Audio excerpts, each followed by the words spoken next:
Did you perform in the dress, the wrong dress? No, this is how rad the stylist was. She saw it. She was like, "Do you like this?" And I said, "No, I hate it." And she goes, "Okay." She goes, "We'll fix it. And we'll fix it before showtime. Don't even worry about it." And then I was like, okay. Yeah. This is the day of? Yeah, day of. And so then... how are you supposed to turn this into the dress I want?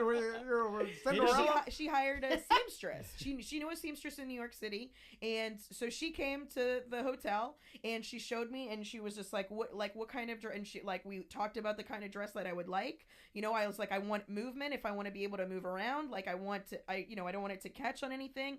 I want it to be like tight on the tits and then loose everywhere else. Tom doesn't believe in seamstresses, by the way. Like what you're describing is like a fairy flew down and deconstructed the dress. I mean, that's essentially what she was. Yeah. She did it. And then because I saw the video after the fact, she basically did. She took the dress apart and then remade me a new dress. Isn't that nuts? It is crazy. I would keep that dress for the rest of my life. I did. Because it's got good energy. It really does. Because it was like it ended up everything all came out at the. She showed up.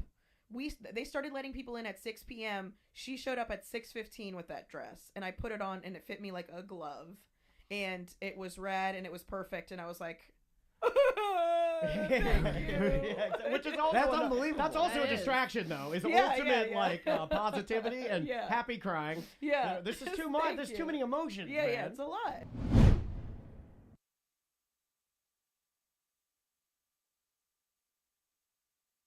Would you? I trust my husband. No, I know, but what if something what if it, you put the blindfold on, he ties you up, right? And then, now we're tying up as well. Okay. Well, what kind of fantasies you got going on over there? I think it's part of it, right? This is what you think about. So when Deborah comes in and you're like, I'll see the blindfold. Holy smokes. And I think Samantha blindfolded tied up by her husband. This is what you think of. Huh? No, I don't think of it. I'm just thinking. You said. That certain people, I feel like, would be too paranoid to be blindfolded. Like, my wife's a paranoid person, so I feel like if I blindfold her. He's trying to see if the wife will do it. And she do you would want to blindfold her? Yeah, I mean, I want to do any of this, because it's all it's fun, extra. But you hate fun. More, yeah. Well, no, I like fun. I just don't do it because, it's hard for me to imagine myself doing the extra effort to add some of this stuff in there. Okay, but I want to do it because it's something different that I've never experienced. I mean, I experienced some of it. Which ones have you experienced now that we're talking? Why don't you walk us through your experiences, sir? You want to know about me getting tied up? Let's see what you've been doing. Yeah, what do you do? Yeah. I'm just saying. No, he's quiet. What do you do? Why do you do that?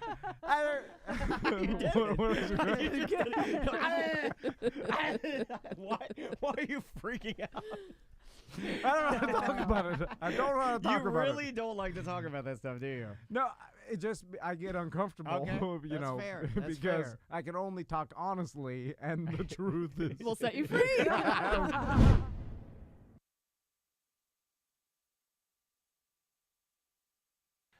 I've got an idea, and you have to promise to do it before I tell you, because that's a terrible the deal. Don't take it. Whose side are you on, Sam? I'm following me to hell. It doesn't matter. Selfishly, I effing love these. Yeah. I love it when he does the you have to agree to it before you know. So while you guys were talking, I was thinking in my own He mind. wasn't listening, did he? Which I often do with everybody I talk to. You were like, I have a recording of it right here. So. He's like, pink bacteria, what's life? So remember in the movies where, and this was like a popular thing back in like 70s and 80s, where prisoners would carve like weapons out of soap, right? They still do that. Shank. Still do Soap that? shank. Yeah. But there was also like when the prisoners tried to escape from Alcatraz or whatever, they like carved a soap gun, right? You remember, and then they painted it black somehow so that they can trick the guards into thinking they had a real gun. So you but want it the was groove soap, black soap gun. Yes. groove soap, Tom and him. Whoa, Samantha's now into. I told you it was a good idea. You've heard of the AR-15. Now try the AR Soap Clean. And it's a Hey-o. What's up, everybody? Good morning. Come on, everybody, get down tonight. Oh, I thought you were doing, come on, everybody. Come on, everybody, at Till. Come on, everybody. Come on, everybody, at Till, at Till. Let me see if I can find that. That was a horrible theme song. Ed Till theme song. Come on. Pretty dark. Oh, here it is. Is this it? Come on, everybody. Ed Till, Ed Till. I was singing Come On Everybody by Eminem. So bad. Is this it? Here from Channel 6, but say on behalf, or if you I want to hear the song. You don't have to hear it. Well, anyway, good morning, everybody. What's going on, chat room? What's going on YouTube? What's going on Twitch? How's everybody doing? Everybody getting ready for Christmas? Oh, Crystal, I am very sorry that you're that you're dealing with that. That really, really sucks. Is this real? Is this on Spotify? Somebody put this on here? No, that's not. It's not on there. Okay. How's everybody doing? Do most people take their car? I feel like most people, I feel like we went through, like the friendly neighborhood mechanic. We lost ours, right? Our guy? Did he move away, or did he just try to decide to do? He stopped doing it, and not a market for it, really. To a different line of business. Really, altogether? No. Do you know the line of business? No, I do not. Interesting. Said he was going in a different direction. Okay, Christine has a mechanic. I do too. I have one like right down here. I think I kind of do, but he works at the dealer. But then like he'll like make appointments for us and be like, no, bring it here and I'll do. You know what I mean? Like it's like a special treatment. Oh, okay, we got DJ Axis saying. By the way, DJ Axis 80, Bob Lando, who passed away. His DJ name was DJ Axis in Ocala. Or you're not related to him in any way, are you? I watched Aquaman 2 last night. I liked it, but I can see where some people might not like this one. Why? Hey, what up? Not me. Thanks. What would you, without giving anything away that would be, like a spoiler, what would you say, what was the thing that would make you not like? Frashinio says, I've been fortunate to repair my own vehicles, not always fun. I admire that. My brother used to work on my car, but he's a lot like Tom, where, he'll just break something and they'll be like, you don't need that. And I'm like, I'm gonna start sometimes taking that's my right. car to a professional place. Sometimes that's right, though. Sometimes you don't need I mean, he did go to mechanic school, but for semi-trucks. Diesel mechanic. Not me, thanks. Y'all trying to stay hip? No pun intended, Dan. What? Are we trying to stay hip? Or was that just for the joke? Not... You're good. Pun could be intended. I don't care. Yeah, DJ Axis was Bob Lando's DJ name.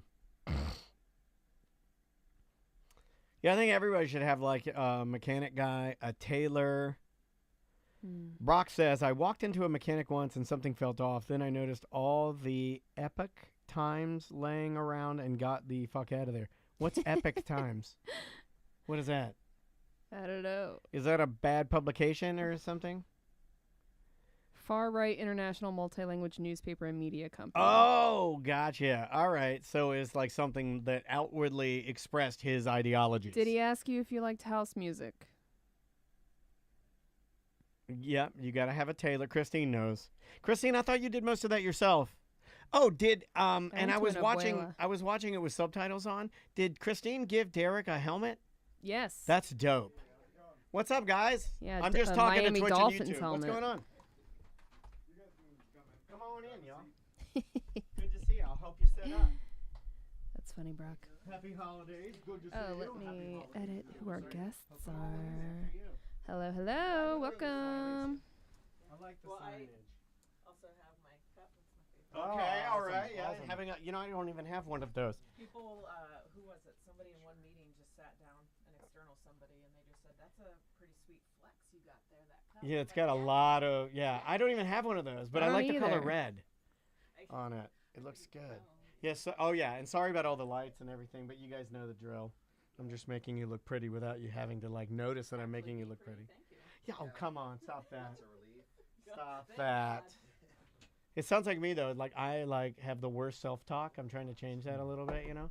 Like I'm so mean to myself. Like if you heard what I say to myself, oh my God. It's embarrassing. You're supposed to talk to yourself like you're a short king. Right? Is it our short king still a thing? Yeah. I'm a short king.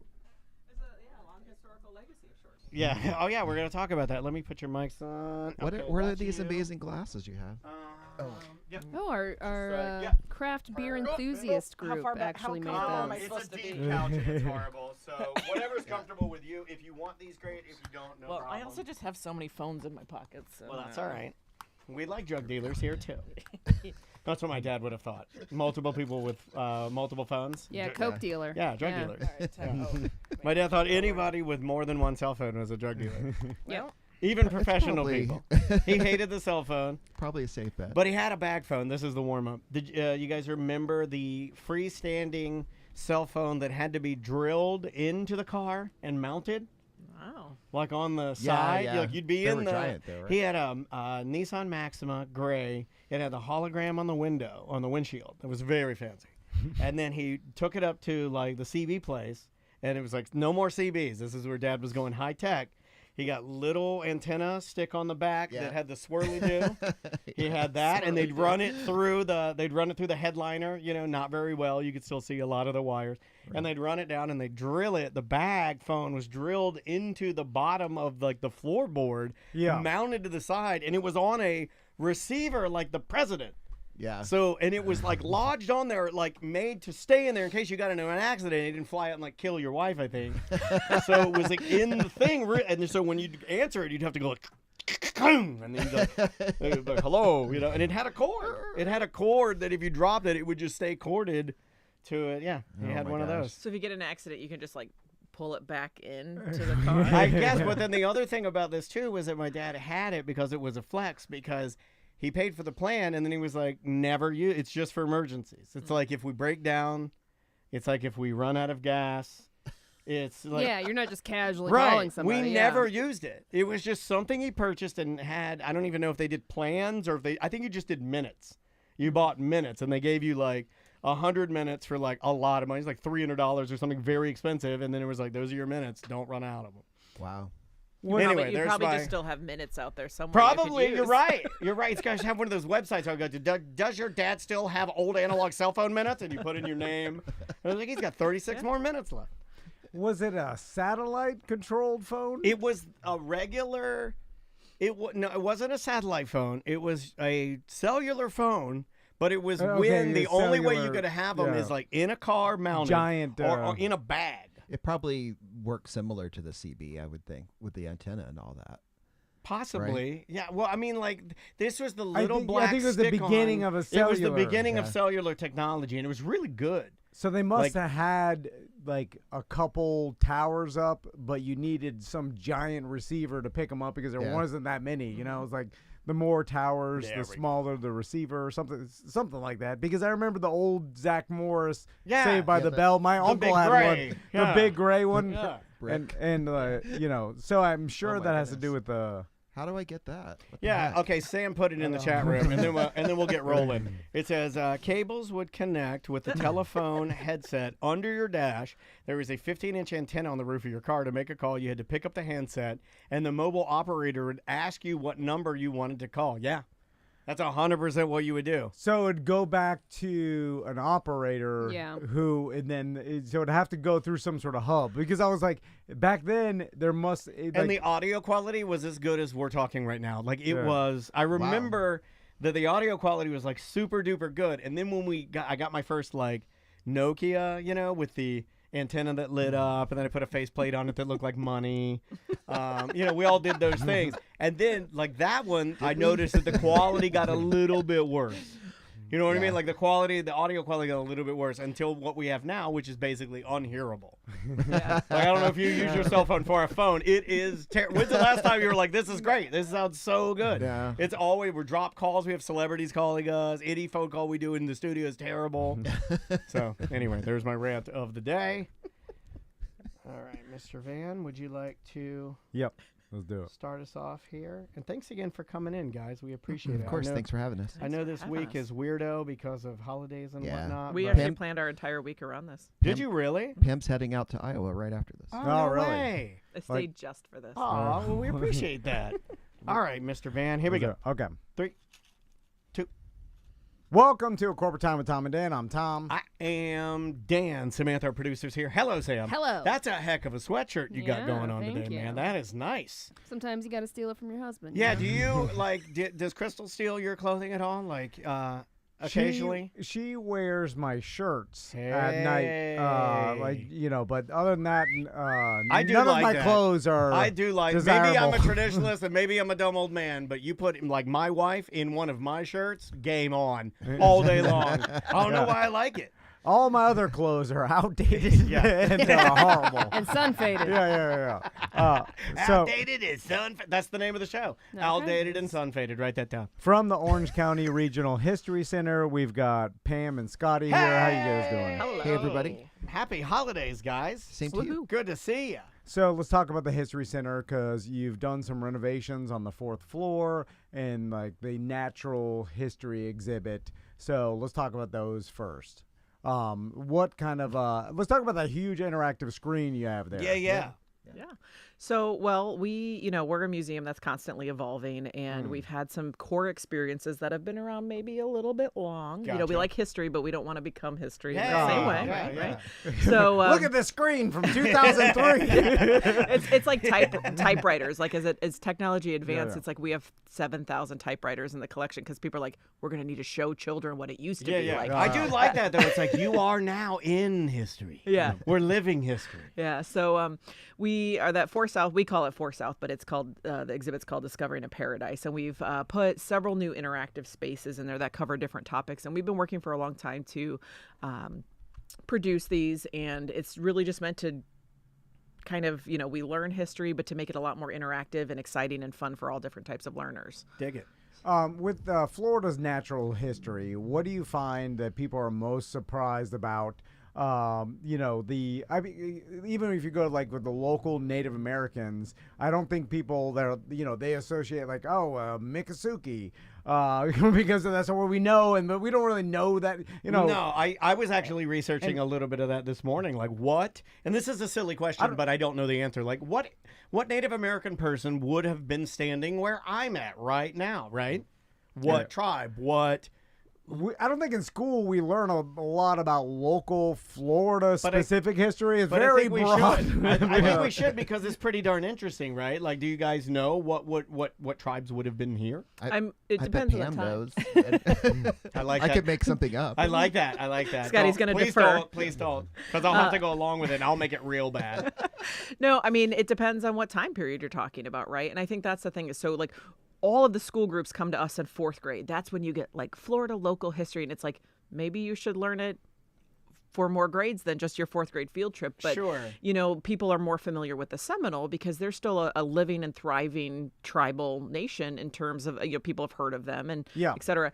But there are other first people and indigenous cultures who've lived all throughout Florida. And keeping in mind that some of these people were more nomadic than others. And so they may have passed through here. But if you go back further than that, you've got the Timucua, which is another slightly more well-known group.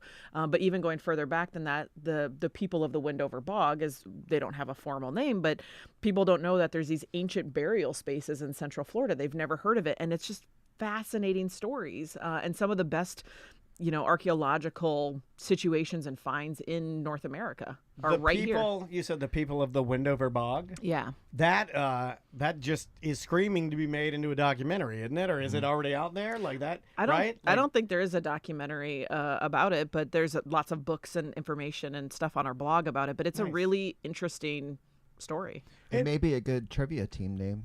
Yeah. I was gonna say like that's got or a band or something. Like it's a great name. I mean, And also, like, if you don't have any written history, then all you have is artifacts to build the history. And, and then, like, human history, people forget how long, time is. This sounds stupid, but, like, you're like, it's an interesting concept because I think most people live their day-to-day life with a maybe an incorrect concept of time. Well, I'm trying to figure out, like, I just don't even want to think about yesterday, and you're asking me to think about 14,000 years ago. Right. Yeah. Right, correct. And that's what we say we interpret at the museum is around 14,000 plus years of Central Florida history. We cover a 7-county region, so Orange County and all the counties that touch it. But, it's an interesting point you make in terms of, like, how long history is and how we know what we know about people, because one of our new interactives is about the Timucua and their language. So this is effectively, what would be called a dead or lost language, because as a culture goes away, there's not always they were not a written culture. So a lot of what we know about the Timucua is actually through the lens of the Spanish, and that's not a great way for us to interpret the Timucua people, because all we know is what the people who were trying to conquer them had to say. Correct. May not be the most savory 100% of accurate, historical Not depictions. so A little whitewashed. Yeah, so or Spanish wash. It's really hard for historians. I believe the because- term you're looking for was brown wash. Yeah. Can't say that. No, you can't say that. Yeah, no. So I mean, Euro wash, I guess. that's the thing, right? It's like it's Just washed, it's fine. washed, washed out. So it's really hard for us interpreting that level of history because there are not all the primary sources we wish existed, and so all we can do is continue. And this is a big part of these interactive changes, and all throughout the whole museum. It's not just that one gallery. We've been making changes everywhere to make things bilingual and to enhance them, but we're like the way we talk about history, what we know about history, how people identify is constantly evolving, and so we as an institution also have to evolve to try to keep up. And it's basically impossible because every day there's a new article about something. And so trying to react and like put up a new exhibit every time is hard. Yeah. It's got to be real hard. Yeah. And like think about what we've learned about history, even in schools and stuff, and it seems like a lot of it is within the past 300 years. So like when Europeans found Florida, and like even if you go to St. Augustine, it was like Florida's oldest town, or like America's oldest town, right? Yeah. And then you learned about like the oldest schoolhouse, and like Not impressed. But you're like, this is only like a couple 300 years ago. Yeah. You know what I'm saying? 'Cause then you were talking about 14,000. Yeah, where it's like that's- incomprehensible. It's very how- hard for me to get my brain wrapped around Yeah. that. So then you're like, even you go a little before, like what happened 800 years ago, and like completely, I'm 1,000 serious years in ago. saying I don't even know. I think most people go in there with like a 10,000. weird, and then when you say like 14,000 years, to me, I just go like, dinosaurs. Yeah. Because I'm dumb, because I don't, I think we're so dumb. But I think most people do that because you don't have time to know, it's got to be this specific thing. These are the things. You don't know. So that's why the History Center You is so mean not important. everybody's as Absolutely. nerdy as we are and read everything about that all the time? Well, they can now Yeah. that you guys are Come doing on it. down. Yeah, you can But come I on mean- down and learn because it does make you feel better. It's empowering to know what you're talking about, I mean, that's the thing, right? The Seminole are a living, thriving tribal nation, right? You can read about them. You can go to their museum down at Big Cypress, the Atataki. Yeah. And so you can visit that and learn about them. But the Timucua, we're talking a few hundred years ago. But the Wendover people, we're talking 6,000 to 7,000 years ago here in Central Florida, which is fascinating because you don't think about, like, many people existed here before those of us that are here now. And there's a lot of opportunities to learn about that. Now, something else that I found interesting on just some of the info that we had when we knew you guys were coming in. Is there an exhibit about sinkholes, or they were a problem to woolly mammoths? Yeah, or, yeah. Like, what is that all about? I think a lot of people don't realize that the lakes around Florida are sinkholes. Mm-hmm. Right? You're like, See, I don't this think is about pretty. that. And it's like, well, it could also swallow you whole. Yeah, Oh, that Yeah. Sam loves that kind of stuff. Yeah. Or I'm your- gonna get you. Your Like, car dealership. Or your- all that. yeah. I have video of that, guys. Like, seriously. yeah. I didn't even know that this video existed. I was. Let me see if I can get But this. Lake Eola started as a sinkhole, Yeah. right? Yeah, Nobody yeah, thinks yeah, about yeah. that. And we're all just like walking around seeing the Christmas lights. Yeah, And there's this like. new interactive is fun because it does. I think we do tend to think of sinkholes as being something new, like a modern problem, and it's been all the way back. There's Yeah, it's helicopter always- footage that I have up there now of the most famous one, at least around here. It was like the old Winter Park sinkhole, and I didn't know they had footage of this. There it is. You'll see a Porsche fall in. Yep. Oh, I've heard the one with Porsches in the bottom of it. 5 different Porsches, I guess, were in the bottom of that Just the particular person's sinkhole. house, whatever. Yeah, they interviewed the lady whose entire house. I mean, they have, pardon me, they have an interview with her, like talking about how everything's gone. It was really sad. Yeah. So this interactive that we have is fun because you can select different. It's like kind of geeky, sciencey, but you can select different types of sinkhole and learn about like the why and how of how they form. But it's fun for kids because we have a wheel and you can actually scrub through it as quickly or as slowly as you want. And one of them actually has like a woolly mammoth or whatever that comes up and like falls into the sinkhole, and you can like make him pop in and out, and kids are super into it. And by kids I mean Scottie and I played with that for a very long time. I can see Scottie losing his mind on that. I still visit that floor once or twice a day. I'm stressed out. I'm gonna go make him go in and out. Yeah, I can see that. Even when you bring up the woolly mammoth, and you ask me like, how long ago did the woolly mammoth exist? I'm like, I got nothing for you. Nothing on that. And my guess is gonna make me look stupid. Yeah, I mean, I can't even guess. You could say, well, there were maybe 3 around until like 1947. I would believe. I mean, that makes sense. Like a million years ago? I don't even know. There are historians who are like, on this date, blah blah blah blah blah, and I'm just like, thousands of years ago. That's how you get around actually knowing the answer. Around the 1970s, the Winter Park sinkhole. I don't even know the exact dates. Yeah. You still sound in smart. some cases, those dates are guesstimations anyway, right? Yeah, there's a... What's 1,000 years, give or take? I mean, really. Yeah, exactly. Yeah. I mean, there was someone in our chat room just a minute ago that was talking about the bog, the windy bog? Or Windover. Windover bog, and they were saying that there was some cloth found in there that is now confusing them because it's messing up the timeline of what they thought they had figured out, and like, it just like, yeah, I mean, history's crazy, man. Yeah, I mean, they're still piecing it together because it's such a gigantic timeline that, you start losing track of the how long it is. Like I said, with 14,000 years, it's even kind of impossible to comprehend what that timeline zoomed out looks like, because then you start looking at our civilization and like just like current day, like, Florida, and then it's a tiny speck in the timeline of Florida, and you're like, man, we were just a speck in time of this huge whatever's happening. And in place. I mean, Florida's just a tiny little point on a map on the globe too, right? So it's just like, imagine in the universe. Exactly. In the universe. That's when it starts to get real blowing our minds. And you add to that we have this prevailing perception of our area as starting when Disney did in 1971. It does feel that way. Forget about that there's such a rich history, so that's what we're here for. Like, I didn't know, like, it scares me sometimes, the sinkhole thing, because they're like, we have such weird, I'll just say, in here in Baldwin, we have like bad roads, I feel like all of the roads will, like, you'll be driving down a road, and then the next day after a rain, and I think this is like what a sinkhole is, they'll be like, we'll have like a pothole form in the road that's massive, the kind that will like eat the rim of your car. Like, if you went in it, it's just going to blow your tire and eat the rim of your car. And I see them all around here, and I'm like, are these just little baby sinkholes? These little babies we have that are just opening up, and then like as soon as they open up, like, the city's like, get over there, cover it, all this baby sinkhole, put some stuff in it, and they go there and they pack it full of sand or whatever, they put the thing over, they're like, let's hope it doesn't become a mama sinkhole. I hope that's what it sounds like every single time. That's what I think happens in government when they see these, or those little baby sinkholes.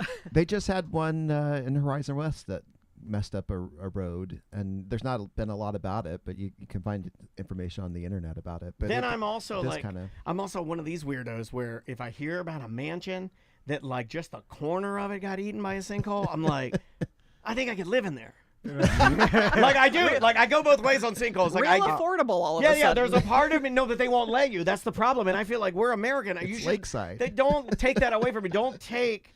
If I want to move my entire family into a sinkhole, like with just the corners of the sinkhole, it's just like, we won't go in that side as much. That'll be like, I don't know. Special occasion. Yeah, I don't even know what that'll be. But like, we'll live in the awesome part of it, like, and like, I don't know. Maybe it's a dumb idea, or maybe it's reckless. My wife has an irrational fear of sinkholes. Yeah. To the point where she heard about some sinkhole in her neighborhood.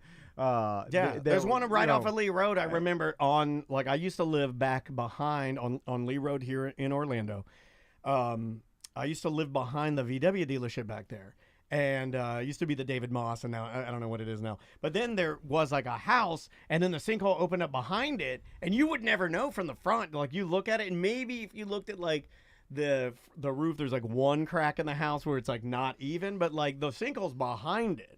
And it's a big boy sinkhole. But, like, the house, you can't live in there. Like, it's done. Yeah. And then everybody else around there, they're done, too, because who's, like, it's coming for me next, Like, your property value, like, it's crazy. Yeah.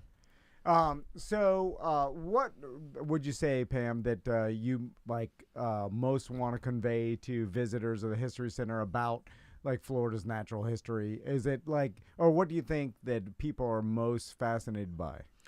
I mean, I think there's sort of a couple of things that I really want to convey. And first of all is just like a lot of people think they've been to the History Center and they don't realize we constantly have new special exhibitions.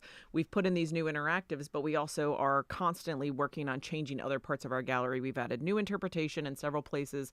We've added bilingual text in several places. And so that's something that as we do these improvements, that's going to keep kind of permeating throughout all of what we do so that we can be more accessible.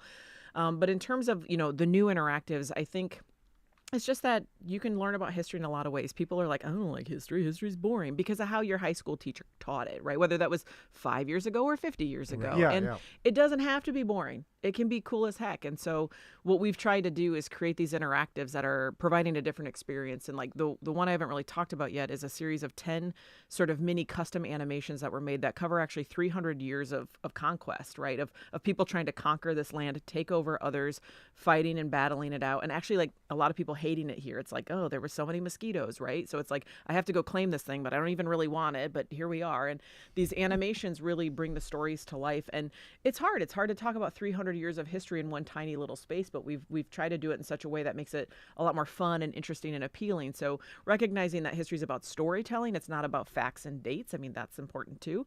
But I think that's the biggest thing is like, just try history on in a different size. Maybe it'll fit. The whole, you just opened up a new fear.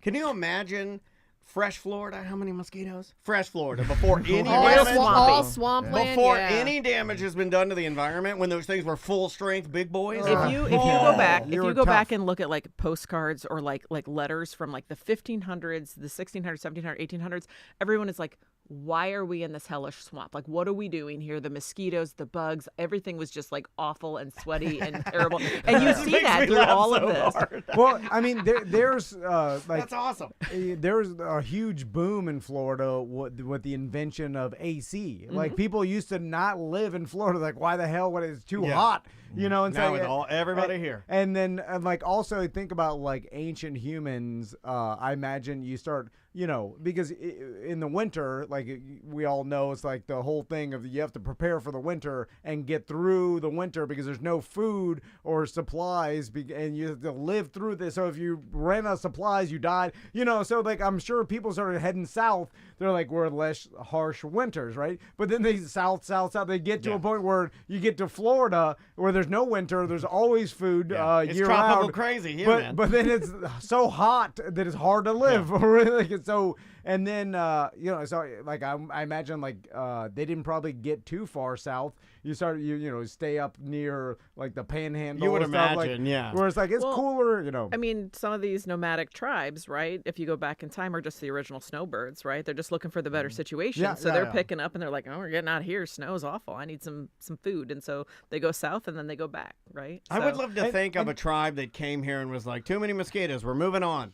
And then that'd be funny, if they had that somewhere in their history. Well, I mean, at what point is the understanding of disease and where it comes from, right? In terms of like, mosquitoes are annoying, but they also cause a lot of other transmitting issues, right? acts, or sure. I'd be fascinated. Like, all right, so you have ancient humans going south through Florida, and I'm sure they eventually started exploring the islands around Florida, and the Bahamas and Cuba and Puerto Rico, and then like they still hated Nassau. Even then, they hated Nassau. But they had to have come Trashy. to Florida to get to those places, right? I mean, because it would be like their closest point where they could jump off, and because they're traveling in ancient canoes and things like ancient ways to sail, and then so they start jumping off to different islands around Florida. I'm sure that's what populated it, and then like you got South America, and then that whole Caribbean.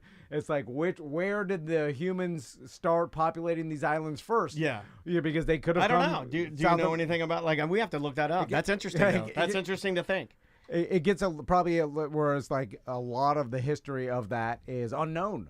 It's all immigration, right? We all move around by choice or by force at different periods of time. And so some people chose to go to these paradises and some people were forced to go to them. And it's all, I mean, it's just the movement of people is the story of Yeah. just people all over, right? Yeah, that is the history. Just quickly, last question. Like, do you guys, and we were talking a little bit about this before you guys got here, how hard is it when you are redoing these things for the physical installation of whatever you're doing?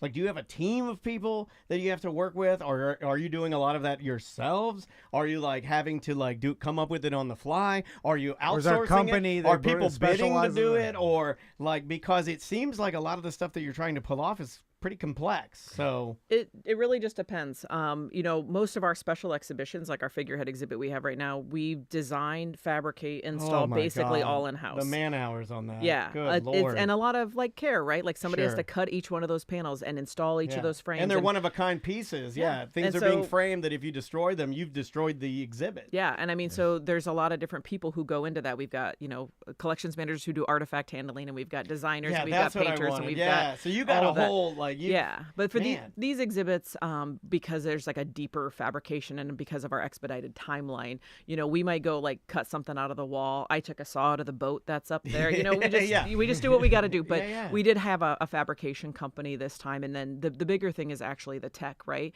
These are all custom built interactives for us. These aren't off the wall apps or off the Nice. shelf apps. These are like, we designed these animations and we built the program because we, you know, you can go and you can view these little animations on your own, or you can go into docent mode, which is what our educators use with school groups, so that it's all together. So they're actually programming it to fit the functionality of what we need to do in the different stakeholder groups who come through, whether those are kiddos or those are adults or those are whatever. So it's all custom made. So we do work with technology. A firm called Monadnock Media helped us to do the design. Somebody else does the tech integration It's into dope the building. that you have different modes. Like you have like normal, you going through it mode, and then hey, we have a teacher in here, and they might want to access it in a different way. That's exactly what I was thinking about. That's I mean, neat. imagine 150 kids just being like, "I'm going to push all the buttons." Yeah. Right. So we need to have a little control, and so we're able to make it so that it works the most effectively and efficiently for all different types of groups. That's cool. You know, the easiest thing, become a member with the Orange County Regional History Center, and because it, like, I look at it like with taking my sons to learn, like if people are naturally curious about this stuff, it's not like they're just gonna be like, oh, you know, my sons, if they learn, Oh, man loves it. Yeah, no, Like she's always loved it. You don't even need to say anything. It's like you just go there and just be around it. Yeah, and yeah, naturally you'll see them exhibits, start to sort of wander off and start to be immersed in whatever you're doing. Plus, I never feel bad about like if you're like supporting like the preservation of our local history, you know, which is what you guys do. Like I never feel bad like supporting that or giving money to that to become a member. Yeah, you know, yeah, like yeah, it's cool. It's only helping you. I mean, I really appreciate that viewpoint, right? Because we do think about like, hey, if you're a member, the benefit for you is that you can come again and again, and we have all these cool events. And every first Really cool events. Saturdays, we've got like more interactives and things going on in the building. But really, it's a lot more than that. You are actively helping to preserve Central Florida's history for generations to come. And so, you know, who knows what else we'll find. We get cool donations to the collection every single week. There's so much cool stuff that comes in. There you go. Pam, Scotty, thanks so much. Good seeing you Thank you guys. both for having us. Oh, always a pleasure. Happy holidays, Merry Christmas, Happy New Year, Happy Kwanzaa, and Happy Hanukkah. That's the one I was forgetting. Gotta hit them all the biggies. TheHistoryCenter.org. All your information's on there. The information on how to become a member. Yep. And all the exhibits and everything. Check So, it out. Events. Yep, 100%. All right, we'll take a quick break. We'll be right back with more Corporate Time. Thank you. All right. Perfect. Good job, y'all. Thank you. Good. That was perfect. Where's that go, Sam? Thursday 1.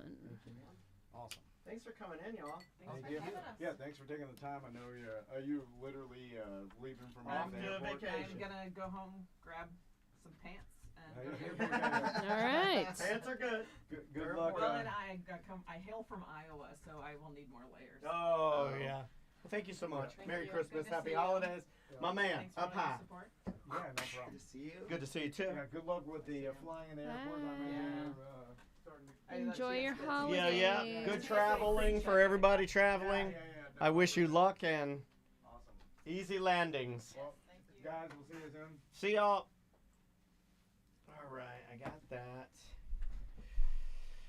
There's no R in his last name. But there is an actor that spells it that way, but it's Mecurio. No R. Paul Mecurio?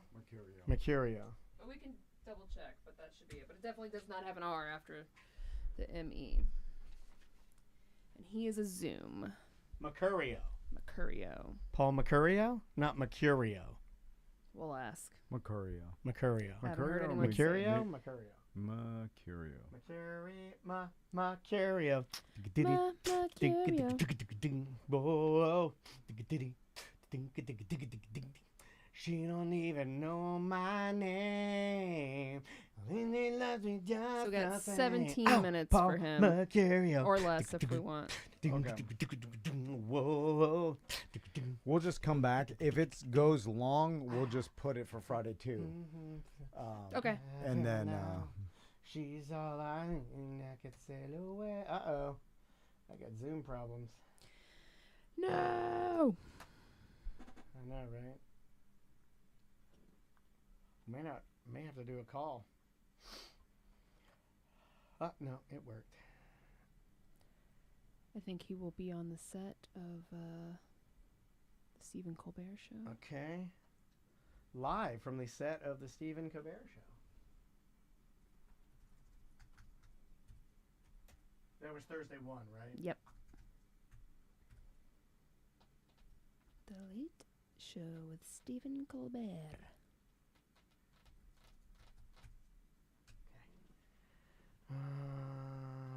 Virtual camera to put us up there. Mecurio. Mecurio or Mecurio? Mercutio. Mercutio? Petruchio.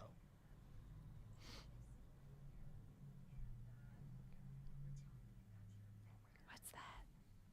Someone's porn's playing. I wanted to see if I could Have 'em see say it. someone else say it. Yeah, I can. We can ask.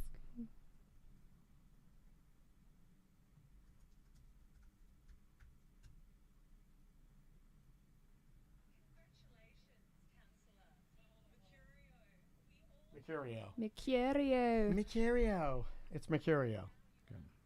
Or at least that's how she said it. Mecurio. I'll just ask him. I'll just say it. I have a habit of destroying people's names. All right, keep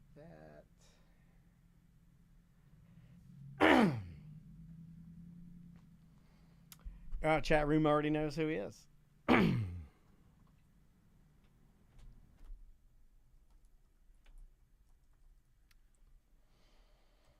Paul Mecurio.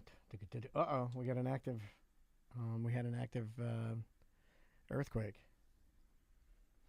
Where's this one?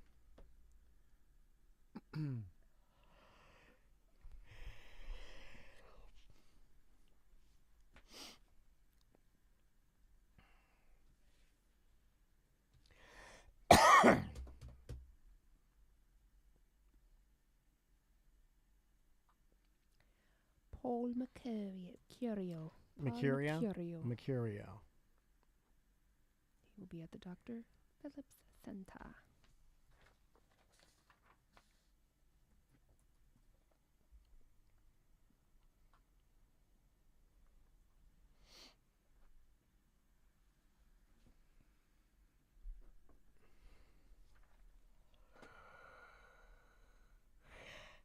What question are you going to start with? I was I asking got about the him. show. I got him. Here we go.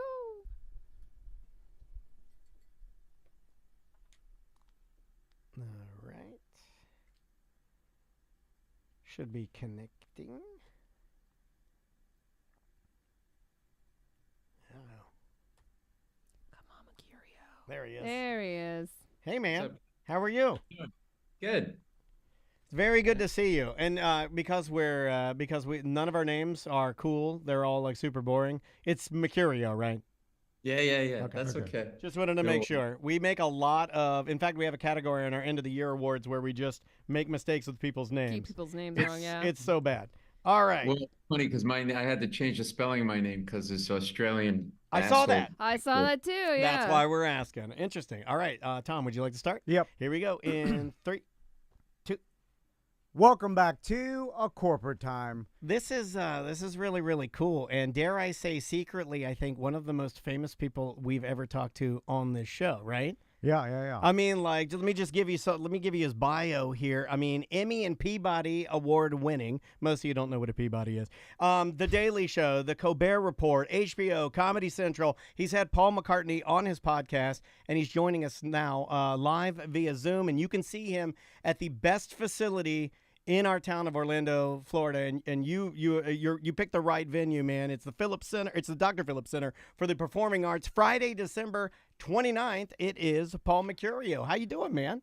Hey, great. Thanks for having me, guys. And by the way, they wanted me to play it when it was called the Phillips Center. I'm like, the guy's got to get a doctorate. Or yeah. My bad. It's so funny. It's just Mr. Phillips. Yeah. No, thank you. It is Dr. Phillips Center, and everybody says, like, my manager, like, we got an offer to play this place. I'm like, okay, great. I'm like, should we take it? He goes, should we take it? It's like one of the best facilities in the whole country. So like everybody's saying we want some places. I'm really psyched. So we were talking to Fortune Feenster about that a little bit, about the fact that Steinmetz, Walt Disney, the Pew Theater, there you picked the right place for top of the line, especially for what you're doing. Because tell us a little bit about the show that you're doing, because it is very specific. It is very unique in that it's a Broadway show, but people are participating in you being a comedian. They get to participate with you, right?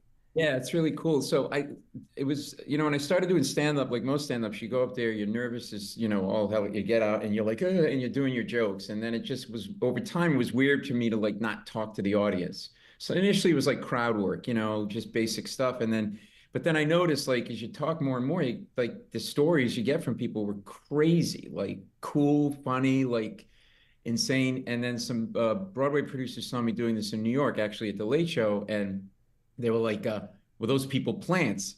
I'm like, no. They're like, well, how did it work out? I'm like, I don't know. I just talk to people, ask them questions. And if what they say sounds like bullshit. Oh, sorry. Am I allowed to swear? No, you're good. You're good. We'll take care of it. Don't worry about it. Then, I call them on it. And they go, can you do that for more than 20 minutes? I'm like, yeah, if you put 10 people in the room, I could do it all day, because everybody's got a story, which is super cliche, but it really is true. And that's how it started. And then Frank Oz, I met Frank Oz through my podcast, and I was trying to put the show together, and I'm like, I need somebody to direct my show. And I only met him once, and I called him up. I go, would you look at my show and maybe direct it? And I thought he was going to be like, what are you, crazy? I'm like, he goes, yeah, sure. And he really fell in love with it, because basically the premise of the show is we're really disconnected and divisive and everything else. But if we share stories and hang out, we realize we're all kind of screwed up and in the same boat. We have more in common than we think, and maybe we're not so divisive. It's not a political show. I'm not one of these guys that tries to tell you how you think. I'm just trying to create like a giant hang in somebody's big basement with drinks, and we're just sharing stories, and I'm kind of leading it. And we started to do it, and Frank really fell in love with like what he called the humanity of it. He goes, we need a show like this now. We need a show like this. And that's how it started. It's pretty awesome that you met him one time. What's that? Sorry, I said it's pretty awesome that you met him one time and he was willing to just go ahead and Frank I'll Oz, direct it. let me refresh people's impressive. memories. Bowfinger, Little Shop of Horrors, and my favorite, Dirty Rotten Scoundrels. Are you kidding me? Yeah, I love that movie. I know. Well, I have pictures of Frank in compromising positions. So no, I have this tendency to just, I don't know. I figure if you don't ask, you never know. So he's super nice and such a ball buster. He's so funny. Someday, hopefully, if he comes back to Orlando with me, I'll get you guys to meet him. He's like the greatest human being ever. So the set designer for my set, because we have a giant screen, and we're doing rear projection with all sorts of cool images and animation. So the set was designed by the set designer for the Late Show, where I work. Wow. We've worked together since the Daily Show. So Stephen and I go back to the Daily Show together. We were on that show together, then the Colbert Report, this. And so when I told the set designer I was doing a show, he goes, I've been wanting to do something for you. I love your show. And he feels like I unbox people. That's the word he used. So he's like, so he created this set that has all these different boxes. And then what we do is when people come into the lobby of the theater, we take their picture, almost like a DMV picture, like from the chest up. We don't tell them why. And then at certain moments in the show on my cue, we project their faces onto the boxes. So that the premise of the show is it's really like their show, the audience's show. And it's really cool when the pictures come up, because they don't know why they had their pictures taken. And they come up and you hear them go, ooh, like they're all like. That's great, man. Yeah. So we try to have like a cohesive theme. And then I go up, I do an opening monologue, and I got to do some stand-up and stories of my own, like I almost got arrested on Amtrak because I got in an argument with the conductor, and I'm kind of proud of this. I delayed the entire Amtrak Eastern Seaboard schedule by 3 hours one day because I got in a fight and they called the cops and they almost arrested me. How do you even talk to the conductor? Yeah. I thought that was all a computer. That was Can you automated. say, I need to speak to the conductor. I never thought of it. Did they wear the No, stripes? what happened was like he comes through and they make that announcement, right? Like, it's for to be a full train, take your bags off the seat. And I put my bag next to me because honestly, I'm at a point in my life where I don't want to talk to anybody. I don't want to chit chat. I don't want to have to make small talk about some kid, right? Oh, my son is a great softball player. Okay, great. Yeah. Like, I can't do it. So the conductor comes back through and he like sees my bag is still on the thing and he goes, "Hey, I told you to take the bag off the seat right now." And I'm like, "You don't talk to me." See, I have this thing where like if people are obnoxious, I got to say something. Okay. Because I think I'm going to change people's behavior. But my wife is like, "You got to let some stuff go." Yeah. Right? So I go, "Don't talk to me like that." He goes, "Well, I told you." I go, "Don't talk to me." He goes, "What?" And I go, "Look, first of all, I'm not a child. Secondly, I said, I paid for this ticket 2 ways. First, I bought the ticket. And secondly, my taxpayer dollars have been going into a federal fund that have been funding this crap, disgusting railroad with food that rats wouldn't eat. So why don't you take your choo-choo hat and your scanner and shove it up your ass?" Okay. All right, I like choo-choo hat. Choo-choo hat's good. So that's 3 minutes into the trip. We're not even out of the Lincoln, out of the tunnel in New York. So he comes back. This is all true, by the way. He comes back through to take tickets. I go to hand him my ticket. He goes, "I'm not taking your ticket." He goes, "What?" "I don't like your attitude. I'm having you thrown off the train. I called the cops." I'm like, "Yeah, right." So we pull into the Newark station and there's 4 cops on the platform. He called the cops. So I used to be a lawyer, so I go into lawyer mode and I think, okay, I'm also the guy that always has to speak to the manager. Like I'm that guy. I go, okay, I know what I'm going to do. I'm going to find the head conductor. This is how my brain works. The manager. I'm going to rat this guy out as a Nazi and save the day for everybody on the train. I liked how far you're taking it. I like that. So I grab my ticket and I start running down the aisle. And you know, Amtrak has those big silver doors with the black button, and you hit the button and the door goes into a pocket. Yeah. I hit the button with this hand with the ticket in my hand, and the suction of the door sucked the ticket into the pocket, right? So now I'm on a train without a ticket, right? Which is not legal, good. right? Yeah. So I hit the button, the door comes out, no ticket. I hit the door goes in, no ticket. Here, nothing. Now, and they're barreling down on me like Wyatt Earp's coming with his buddies, right? He's coming, right? And before I was all macho, like, "Yeah, you can shove it." Now I'm like, "Oh my God, I'm gonna get arrested." I was like a huge pussy, right? Yeah. I hit the button one more time. The ticket comes flying out. I grab it in midair, literally. And I keep running. And as I run by one guy, there's a guy on the phone on his seat going, "Yeah, honey, I'm going to be like an hour or 2 late. Some asshole stopped the train." I'm like, "That's me." Well, Paul, that's awesome, man. You mentioned you used to be a lawyer. You worked on Wall Street, correct? And then how'd you make the transition to being a comedian? Because I'm always interested in, like, that's pretty much kind of a U-turn in a career. It's a crazy job. Yeah, a lot of people go from think Wall Street lawyer Sure. to straight comedian performer. Yeah, a little bit. Yeah, it was all a big plan, guys. I was going to go to law school, amass a ton of debt, get a good job, and then quit at just the right time to make no money and work open mic nights. It was part of a big... Perfect. No, I grew up in Providence, Rhode Island, up in New England. I got to go to law school. I was in New York doing merger and acquisition deals, one of these big law firms, and always loved stand-up as a kid, watching it on TV. I'd like say to my parents, "Can I stay up late and watch so-and-so?" "Oh, yeah, and I was funny at school and stuff like that, but I wasn't like thinking I was going to be a comedian. And then I started writing jokes and sketch ideas in law school. I don't know why. And then I started writing jokes. And then I got out of law school and I started practicing. And then I made some short films. And one of my films got into the Aspen Comedy Festival. And that was surreal because my name's on the screen. It was like whatever. And that it was so weird because they took us to a luncheon for like young filmmakers. So they took us in a van and they drove us into the woods. And I'm like, am I going to get raped? And then we ended up at this massive mansion. And it was like some big Hollywood producer. And I go into the dining area for lunch, and it was the people there were Spike Lee, the Hudlin brothers, Albert Brooks and Woody Allen were all sitting in the room, and that was like the young filmmakers got to talk to them about making film. Meanwhile, I'm actually a lawyer who lied and told the people at work that I was home taking care of my mother for the weekend. Like, I'm not really like a filmmaker, right? So that kind of started it. And then I was writing jokes to hobby, and I met Jay Leno at a private function. And I went up to him and I said, I don't know if you need jokes, but I'm a lawyer. I'm never going to use these, and you can have them and maybe use them. I had like 10 pages of jokes that I kept in a passworded file at work at the law firm. So when I would have an idea, and he goes, okay. And he's like heads going like that. And it was like really freaky the way he talked. I was like, oh crap. He talks like they're letting helium out of a balloon. Did he take the jokes? What's that? Did he what did he accept? I always wonder, like, if you're like handing, like, hey, I got some jokes, and you hand it to a comedian. I always feel like the comedian's like, well, they're obviously you're not a professional like I am, so I don't want your. No, it's a great question. He's like, I thought, like, that's what I was nervous about. Like, but he was really like cool about it. He's like, okay, yeah, and he took them. And I thought, my back turned, they were like on a garbage barge to Jersey, right? Oh, we had that happen. Dan Aykroyd, we gave Dan Aykroyd our business card, and as we turned around, I did. He threw it into the trash can. We saw him.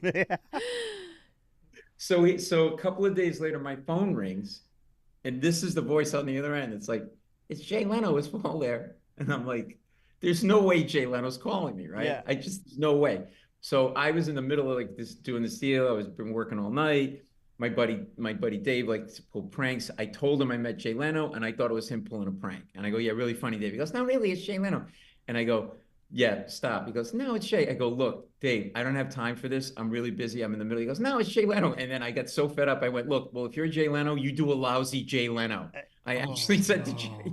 And he's like, I think I do a pretty good me. I'm like, oh crap, it's really Jay. Wow, man. And that's crazy. And this is what a nice guy is. Then about a week later, first of all, he started busting my balls. He goes, what do you do for a living? I go, I'm a lawyer. He goes, I knew it. I go, why? He goes, you're right like a lawyer. You're too wordy. He goes, get to the punchline already. You're not writing the Magna Carta. You're writing a joke, okay? And interesting. That's so cool, man. Later, my phone rings again, and it's Jay. It's Paul there. And I'm like, what? What do you want? Stop calling me. I'm busy now. He goes, I'm going to do one of your jokes on the Tonight Show tonight. And he did my joke on the Tonight Show that night, and he paid me $50 for the joke, and it blew my head off my shoulders. Wow. It's so weird because I thought you would think that they're just never going to use some random joke someone gave them, but why? I guess why not? Like Jay Leno's like funny's funny. He has to go through. Yeah, if he likes it, he likes it. Yeah, he's got a team of writers, so whoever's writing, hands him material, he's gonna look through it and then pick out the one he wants. From his perspective, all he needs is material, right? So it doesn't really matter. Yeah, and even though you have a team of writers, like on the Daily Show we were writing, we started with 6 writers when we started the show, but then we were up to like 12 or 14. The reason you have so many is on some days some people are going to be on, some people are going to be off, and even though he had a staff on the Tonight Show, he can't do jokes from his nightclub act or his club act because people are paying good money to see him. If they see those jokes on the Tonight Show, they're going to feel ripped off. Yeah. So he's got to go. It just these nightly shows like the Late Show and whatever, we just eat through material. So like wherever he can get it, right? And then he said to me, try the jokes out before you send them. And then this is where it really started to change for me because I go, well, how do you do that? He goes, go open mic night. So I went and figured out what an open mic night was. I didn't even know what that was. And then I started to live a secret double life where I was doing this law thing during the day. And then at night, I would sneak around in my like little business suit and I'd go to dive bars around New York City and I'd work open mic nights. Wow. And then when I was done, I'd go back and work all night because I would do these all-nighters. These are like these big merger deals that were like taking up like days and days of your time. So I would like at a dinner break, all the other associates would go to dinner. I would take a car and I'd charge it to one of the clients and I'd go downtown to like the Bowery and I'd take my jacket off and try to look a little edgy. My idea of edgy was like taking the shirt out of pulling the shirt tail out of my pants and going into the bar. And one of the places I worked was called I'll never forget this name, Downtown Beirut 2. They had a 2 next to it. So apparently they were franchising these hellholes, I guess. Downtown Beirut 2. Yeah. So you go and you pick a number out of a hat. So whatever number you pick, if it's a high number, you're screwed. You're there all night. So I'm waiting to go on stage one night, and they would have like poets, folk singers, and comics. So just before me was a guy playing "Blowing in the Wind," like this folk singer, badly, like even worse than Dylan's voice, like right. And then all of a sudden, now this bar had like a hooker worked out of there. They dealt drugs out of there. The hooker would give you notes on your joke. You'd come off stage and she'd go, "You know that joke about the taxi? All it needs is like she literally Just would punching it up for you." Yeah. I'm like, get off your knees when you talk to me, first of all. And no, so I'm waiting to go on stage. This guy's playing, and then all of a sudden there's a scuffle at the pool table, and this one guy runs out of the bar, and another guy grabs the side of his neck and he starts screaming, "He cut me, man! He cut me!" Oh, wow. And they got in a fight over a drug deal, and he cut him just next to the jugular, but it was bleeding a lot, and there was blood. Anyway, but he was drunk, he was hammered, and he was with his girlfriend. Wow. So he starts screaming, "He cut me, man! He cut me!" And his girlfriend's like, "Oh my God, look at my girlfriend! He cut me! What's it? I mean, oh my God!" The answer, my friend, the guy just keeps playing, he keeps he's not getting off, right? So cops show up, the walkie-talkies are on, the guy's screaming, she's crying, and he just keeps playing. So I think the show's over. So I get up from the bar and I start to walk toward the door, and all of a sudden I hear the MC go, "All right, you guys ready for some comedy?" Exactly. The nightmare. So I go on stage because I haven't been doing it long enough to know I don't have to go on. So I go on stage. And I did remember saying to myself, it was complete mayhem now. He's bleeding, she's crying, the cops, nobody's paying attention. So I'm like, I got to acknowledge what's going on in the room. So I go, "Nice to be here at downtown Beirut too. I always wanted to follow a slashing," which I thought was a pretty good line for a new comic, sure. Right? Yeah. So the guy who got cut heard me say that, I guess, and he goes, "Hey, you making fun of me?" And now he had all these bloody napkins pressed up against his neck, and he goes, "I don't need to take any crap from you." And he takes all the napkins and he throws them at me. Oh yeah, a bloody napkin fight. And they hit me right in my white Brooks Brothers shirt, right here at the rib cage. And now I got bloody napkins stuck to me. I get rid of them and I keep going because now I'm like, okay, screw this. I'm staying up here.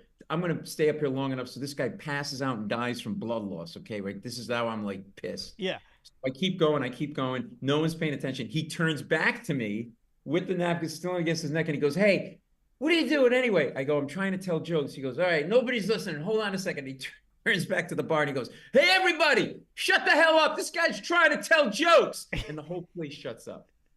And every time he would scream, a little blood would kind of squirt out of the side of his neck and down his lungs. So I go, end of story. I go back to the firm. I had been gone for 3 hours. I was supposed to be gone an hour. I go, no one could find me. I turned into a 12-year-old trying to hide something from his parents. I think, okay, well, I can't go home and change my shirt. So I'll just walk around with a big file folder next to my grapefruit-sized blood stain and nobody will notice it, right? So I walk into a conference room. The senior partner of my firm's there. All these other lawyers and bankers are in the room. They couldn't find me. You know when your dad and mom's screaming at you, they're so mad they can't see straight? The senior partner starts screaming at me. He goes, "Where have you been? Why do you have a blood stain on your shirt?" Right out of his mouth. And so now I'm screwed because I got to tell the firm what I've been doing. And if I tell them that, they're going to tell me either you got to quit or you can't do that because we don't do that at this firm. And that's it. Yeah. I'm just frozen. I'm frozen with a blood stain. And all of a sudden, I don't know what to say. And somebody goes, another lawyer goes in the room, goes, "What kind of shirt is that?" I go, "It's a Brooks Brothers shirt." "Why?" He goes, "Oh, I know how to get blood out of a Brooks Brothers shirt." He goes, "Club soda and lemon juice." And then another guy goes, No, Armani. That's the shirt you want when you get blood." And I'm like, are you guys remaking American Psycho in your spare time? And that became my life for 2 years, to the point where I either gotta, shit or get off the pot because of the whole I was having a nervous breakdown because I was trying to hide everything from everybody, So when did you know that you had to leave and you're like, okay, this is it. This is done. I'm going to go and I'm going to do this professionally and I'm going to take that jump. When did you know that? Well, I was really afraid to leave because I was afraid of giving up all the security and everything. My wife and I have been together. We were dating at the time, but we've been together already 12 years. We met in high school. So we owned an apartment in the city. She worked in New York too. am I going to do this? You know, am I going to do this to her? I had a lot of guilt. I had a lot of this, but I was scared. I was scared to death to make the move. Yeah. Because I don't come from money. My father put floors in for a living. My mother's a little furniture store. Like, and I had it. And am I going to give all this up? But it was just, I just didn't want to look back like when I was 100 years old and go, okay, I got the big house and the boat and whatever, but man, what would it have been like? I should have, I could have, I would have. Like, I didn't want to let fear and money like kind of dictate what I do. So I just said, you know what? I'll go for it. If I'm terrible at it or whatever, or I suck, whatever, I'll go back. I can always go back to being a lawyer somewhere, but I didn't want to look back and say I should have. But what I want to say to people, anybody who's listening, is like, sometimes you read these stories of like, yeah, I just went and did it. I was like, I was a wreck. I was talking, I couldn't figure out what to do. Like, if I saw you on the subway and you looked reasonable, I'd come up to you like, I know you don't know me, but I have a problem. What do you think I should do? Like, I was asking everybody. Gotcha. Like, Yeah. But that was it. I think it had just reached the point where I couldn't keep living those two lives, you know? And then my wife, who is like the coolest person on the earth, when I finally told her, I said, look, I think I want to leave to go do comedy, leave Wall Street. She goes, oh, thank God. She goes, why? I go, well, I thought you were cheating on me. I go, why? She goes, well, you were supposed to be working, but you were coming home and you had like blood stains on your shirt. Yeah. You're living a double life. Yeah, exactly. I mean, you had something you were hiding. You had phone numbers of women, and the women that gave me their phone numbers were other comedians that had open mic rooms. So, and then I also like smelled the like bar rooms half the time I came home. So she had put a whole other story together. But that was it. It was just sort of like, it all hit ahead, and I was just like, I got to do it. Well, but man, it was scary when I did it. It's amazing, man, and I love that, and I love the fact that you've taken that. And unfortunately, we're about to run out of time here, so we gotta get to plugging you one more time, and then get on down the road. But again, you can see Paul. You can see him at the Dr. Phillips Center for the Performing Arts on Friday, December 29th. The show is called Permission to Speak. Thank you so much for the time, man. We appreciate it. And if you roll through Orlando again, come see us, okay? Yeah, absolutely, man. I would love to. I'm going to be coming down a couple of days early next Tuesday. I'll hit you up. Maybe we'll grab a beer or something. But thank you so much for having me on. I really love the show. I love how chill it is. It's really cool. It's just my kind of thing. So we appreciate that, man. You got a new fan in me, so I'll spread the word about your show. And thank you so much, man. And if you come to New York, let me know. I'll get you tickets to the Late Show. We'll do it. Yeah, awesome. We appreciate that, man. Take care of yourself and happy holidays. Thanks, Paul. All right, man. See ya. That is Paul live from, I guess he's backstage at the Late Show. The Late Show. Yeah. It's pretty amazing, right? It is. You know, anybody who takes a chance. I wonder how much like being a lawyer previously to being an entertainer helps you in the entertainment business. Because, it certainly helps you talk a lot, I will say that. I mean, it's full of just artists that know nothing about business, and then now you go in there and you're a businessman lawyer going into the entertainment business. I bet, you could, get a lot further faster. I didn't get to ask him this, but he seems like he's like hyper-focused on everything he does. But the behind the scenes of that interview is that he sent us like 5 different emails. Yeah, he asked for that interview himself. Yeah. Yeah, he did all of a lot of work himself. He had clips ready to go if we needed we them. almost didn't have enough time for him. Like, he just wanted to go. Yeah. Well, you can outwork everybody to get where you're at. I mean, I've listened to Arnold's book. It's like you can manifest it yourself with just pure hard work. You can. We got to take a break. We got to get out of here. We got to go. All right. We will see you tomorrow. God! What? We only needed 17. I know. No, that was just so hard. God, but I mean, you could see. At least it wasn't dead air. No, but you could see us detach. I could see the face. I'm like, this is terrible. This is disgusting. No. It was absolutely no. It was not. It absolutely was not. That was terrible. Absolutely disgusting. No. It was terrible. It was absolutely terrible. No, well, it's just not like a normal Tom and Dan interview because I think he is used to, and that's the thing. Like with Zoom, there's a disconnect, and we can get people away from just. But what is that? That's Thursday 2. He goes on shows and he's used to having to do the work. Like, this guy's a workaholic. He also hosts his own podcast, so I'm sure there's part of that in it. All right, lunchtime. It is lunchtime. All right, y'all. Be back at